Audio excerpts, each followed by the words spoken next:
what is one surprising piece of knowledge or information about the pelvic floor that you wish all women knew? Kegels aren't the answer for everything. That was just so easy for me to answer because I feel like Kegels and women just go hand in hand. Like we've just been told, like, do Kegels for any sort of vagina problem. And that is completely false. It's not okay. And it's just like this word that has been overused and it's a throwaway term. And yet somehow it's become the doctrine. I'm curious, in your practice, do you feel like women tend towards more of the gripping versus the releasing? Because I feel like Kegels are difficult sometimes to do, but like I can do them, right? Yeah. So there's two important things I want to talk about with that. First of all, I live in Silicon Valley. And so everyone is type A or like on the go. So is there a connection between being type A and having a tight pelvic floor? Yes. Yes. In fact, I like to joke like Literally being anal. Sorry, I could. that's what I was gonna say, like a tight ass. That is not that stems from that. They are connected. That is why you are called, like, literally you're holding tension. Isn't that so cool? I don't know. I think that's really interesting.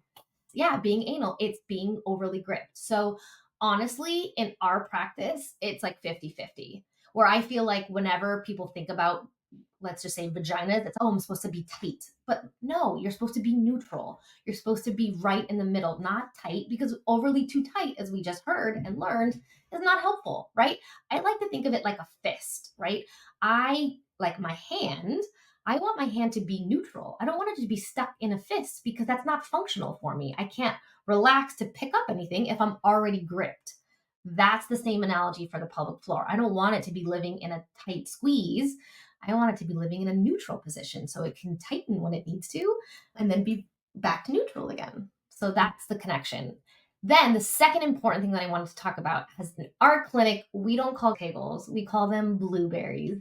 And that is for a really good reason. So again, Kegels, I feel like it just has a lot of bad baggage. I don't like the term in general. It was named after an old doctor, Dr. Arnold Kegel. So we're done calling it that. We call them blueberries. And it's much better because it's a visual. And the idea that we talk about is it's like an arcade claw. So you know the toys, you want to grab a toy, it claws it and then releases it. It's a perfect image for the pelvic floor.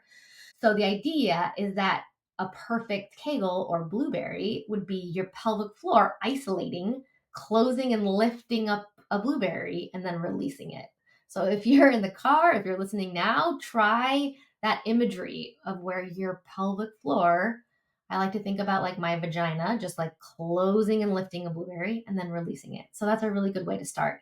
And a lot of times people already resonate with this. Oh my God, I joke that people are maybe a secret vagina clencher or secret butt squeezer. And I want them to think about releasing the blueberry throughout the day and checking in multiple times a day, especially when they're stressed.